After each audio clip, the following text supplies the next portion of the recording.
All right, so y'all go ahead and do the factoring and the math knowledge question for today. Pause the video, and then once everyone is finished, you can unpause the video, and I'll go over the correct answers. So for this factoring, you're going to remove the 5 and multiply it by the 1, and that'll give you x squared plus 6x plus 5. And then when you go to factor, make sure that you replace the 5, and you're going to have 5x plus 5 times 5x plus 1, because 1 times 5 is going to equal this 5. And then 1 plus 5 will equal that 6. This first set will reduce by 5, and so you'll have x plus 1, and then times 5x plus 1. And so this would be your answer to the factoring. For the math knowledge question, it asked about the volume of the figure. Volume of this figure is going to be the length times the width times the height. This is a cube. So the length is 2, the width is 2. Now the height of this is 2. The height of this one is also 2. And then the height of this one is also 2. So the height of our whole thing is a 6. So to do our formula, we're going to do 2 times 2 times 6. And so if you multiply that, it's going to give you 24. And so that would be the volume of your solid there. Okay, so we are looking at lesson 69 today. We're looking at properties of trapezoids and kites. So these are types of quadrilaterals. We haven't spent too much time looking at them this year. We've mainly talked about rectangles, squares, and then we've talked about rhombus. We haven't looked at trapezoids and kites a lot. So hopefully you'll understand the properties of trapezoids and kites after this lesson. So the base of a trapezoid are the 2 parallel sides.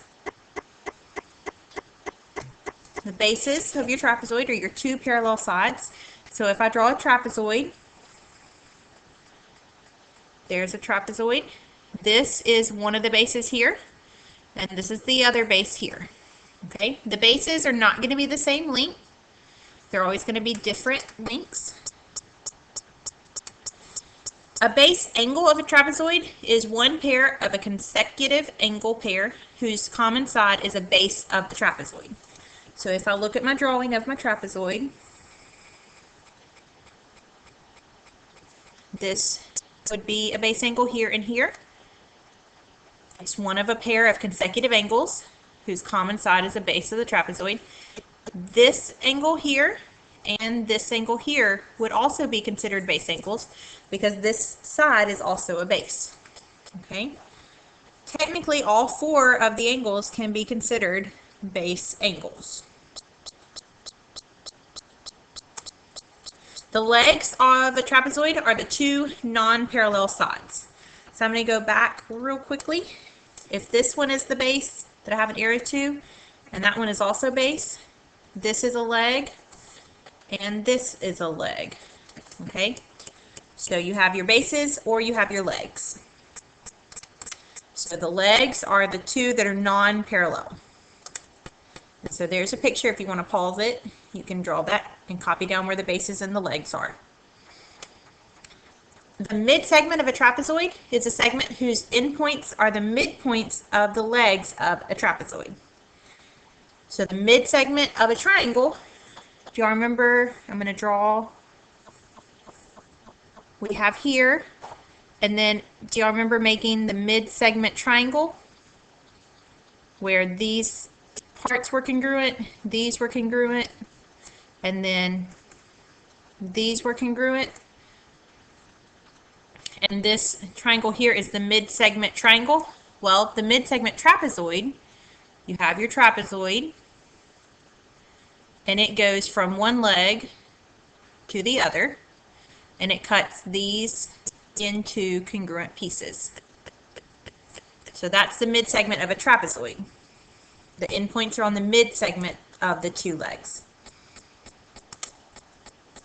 So looking at theorem 69.1, the trapezoid mid-segment theorem, the mid-segment of a trapezoid is parallel to both bases, and it also has a length that is equal to half of the sum of the 2 bases. So this blue line that they drew in here is the mid-segment, and it is parallel to these 2 bases, and it's equal to half of the sum of the bases. So if this here is a 1, and this is a 3. What is 1 plus 3? 4. And then half of 4 would be 2. And so that would be the length of the midsegment. Okay, so that's how that theorem works. So looking here, they tell us that the midsegment of our trapezoid is QR, and we want to find the length of QR. Well, to do that, QR equals 1/2 of the two bases, and that is 27 plus 39. So if you add 27 and 39, what do you get? You get 56. And so what is half of 56?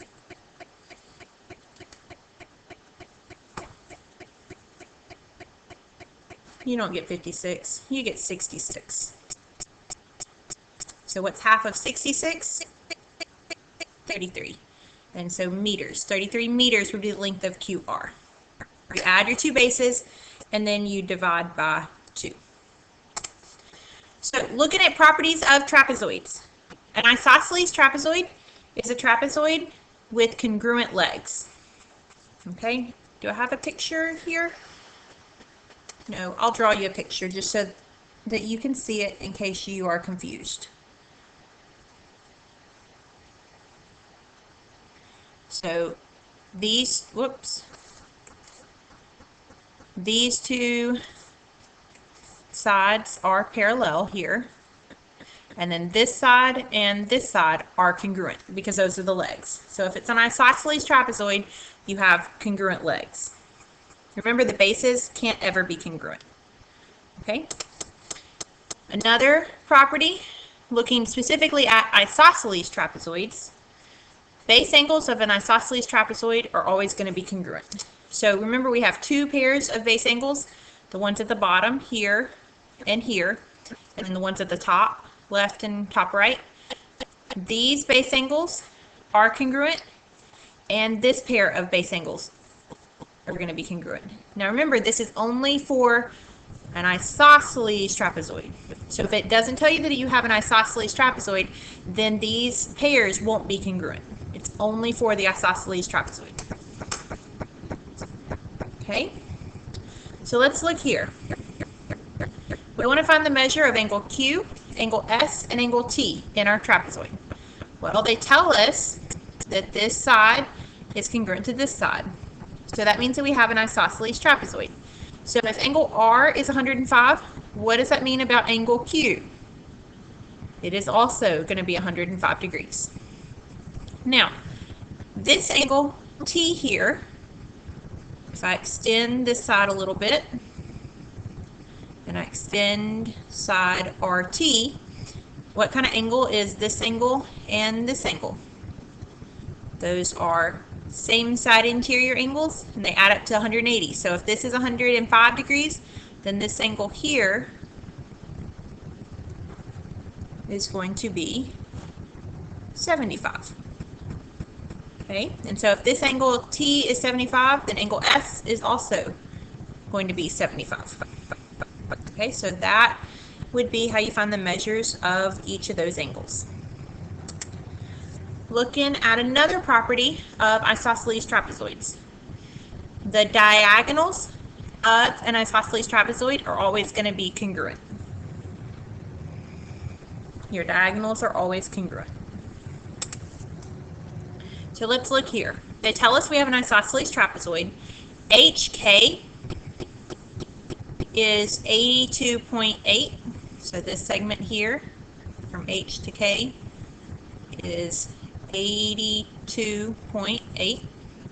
And then they tell us that M to K is 45.2. So MK is 45.2.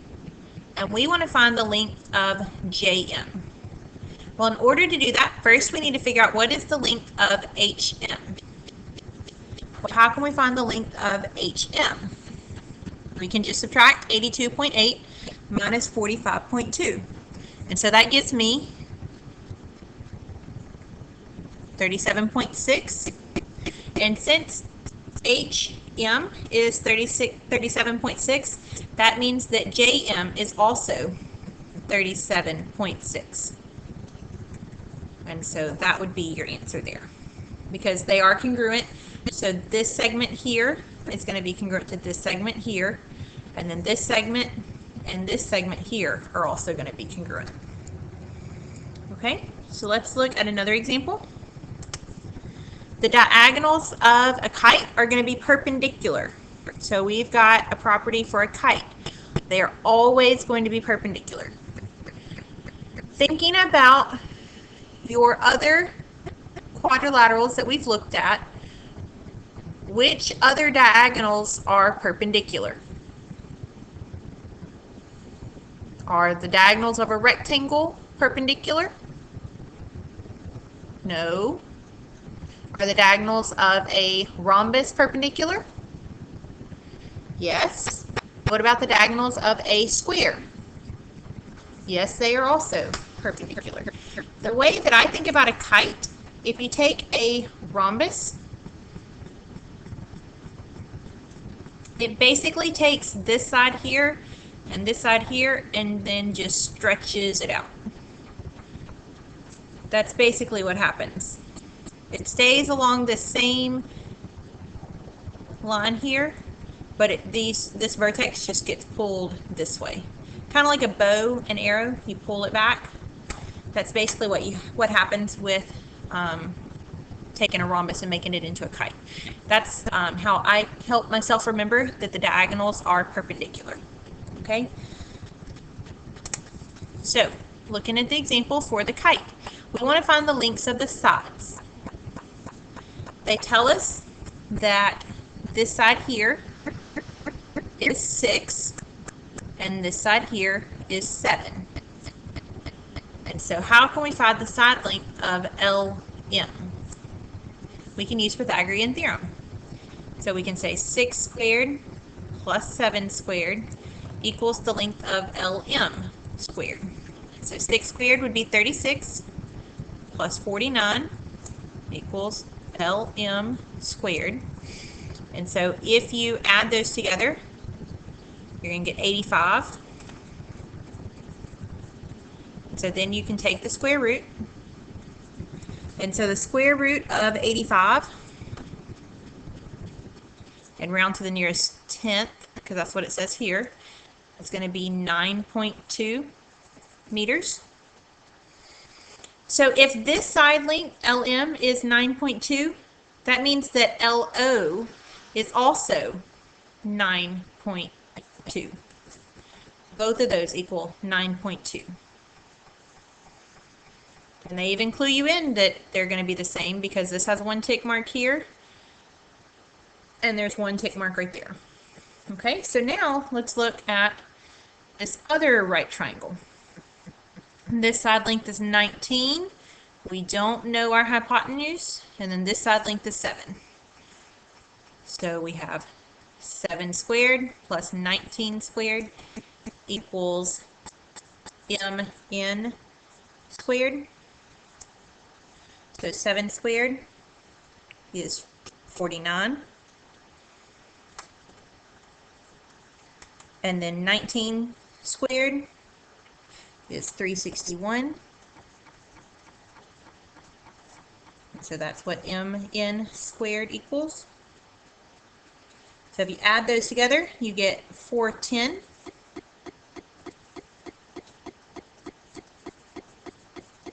So if you take the square root of both sides, MN is going to equal 20.2. And again, it's meters. And so since MN has 2 tick marks and NO has 2 tick marks, NO also equals 20.2. Okay, so that would be your answer for both of those.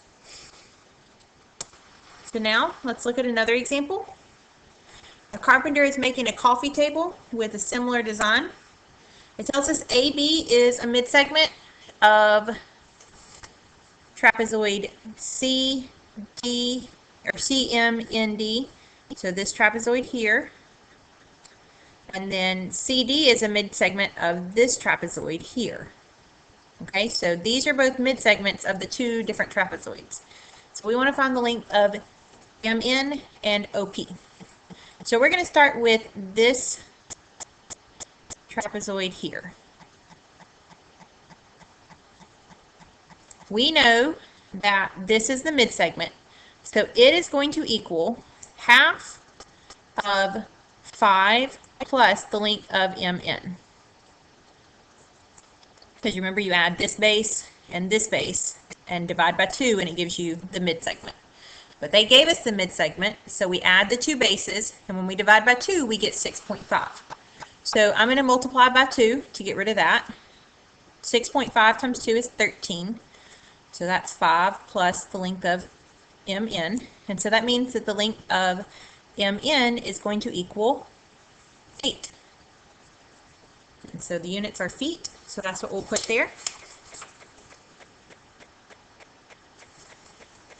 Now I'm going to erase my green on my trapezoid real quick. And I'm going to use another color to draw my other trapezoid.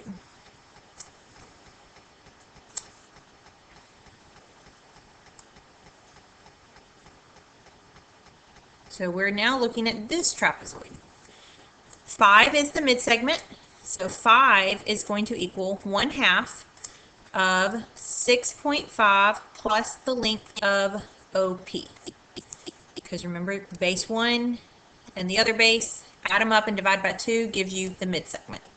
So multiply by 2 and you'll have 10 equals 6.5 plus the length of OP. And so if you subtract 6.5, the length of OP is going to be 3.5 feet. And so that's how you would find the lengths of those two. Okay, so now let's look at some practice problems. I want y'all to pause the video and y'all try these, and then once y'all finish, you can unpause it and I'll go over the answers. All right, so we want to find the length of CD. They told us that EF is the midsegment of our trapezoid. So we're going to say the midsegment, 38, equals 1/2 of the two bases. Well, one base is 22, and the other base is CD. So multiply by 2. 38 times 2 is going to be 76, equals 22 plus CD. And if you subtract 22, you're going to be left with 54. And so it's inches. And so that would be the length of CD. For the next one, if this is an isosceles trapezoid, and they tell us that it is because we have one tick mark on each of our legs. If this angle is 48, that means that angle S is also 48 degrees. And then if this angle is 48, angle Q plus angle R is going to equal 180. So angle Q is going to be 132, and then angle T is also going to be 132. Okay, so let's look at the next two practice problems. Again, pause the video, and then once y'all are all finished, we can go back over them. In our isosceles trapezoid, it tells us that NP, this whole diagonal, is 17.5 and PQ is 9.6. So if PQ is 9.6, that means that NQ is going to be 7.9 because I have to add up to 17.5. And so then MQ is also going to be 7.9 because this segment here and this segment are going to be the same. For the kite down here, we want to find the lengths of the sides. Well, these two diagonals are going to intersect at a right angle. They are perpendicular. So we can use Pythagorean theorem. We have 4 for this side right here, and then 2. So 4 squared plus 2 squared equals FG squared. And so if you solve that, FG is going to equal 4.5. And FJ is also going to equal 4.5. And they didn't give us units, so we don't have to put units. But this side and this side are going to be the same. Likewise, you can use Pythagorean theorem here to find GH and HJ. And you would say 2 squared plus 7 squared equals GH squared. And so GH is going to be the same thing as JH, and it's going to equal 7.3. And so those would be the lengths of the sides for your kite. Looking at the next practice problem, we have a kite. We have a trapezoid for our building. This segment here is a mid segment, and we want to find the length of the roof. Well, our mid segment equals half of the base 1 plus the base 2. And our two bases are 80 and x. We just picked x. So half, we want to get rid of it, multiply both sides by 2, and you get 130 equals 80 plus x. And so x is going to be 50. So what is the length of the building's roof? 50 meters. Okay? So that's how that one works. We're going to look at the challenge question. Given that it tells us that xy is parallel to WZ, XY is parallel to WZ. Find the measure of the angles in the trapezoid WXYZ.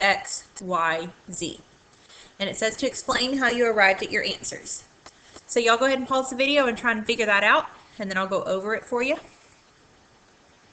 Okay, so this is an isosceles trapezoid here.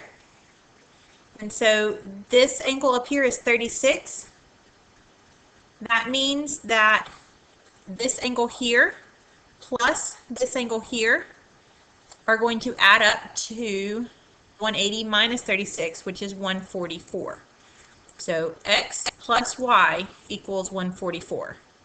And so that means that this angle here is 72 and this angle here is 72. Okay, so if this angle is 72 here, that means that this angle here is going to be 180 minus 72. So 180 minus 72 is 108. And so this angle here is going to be 108.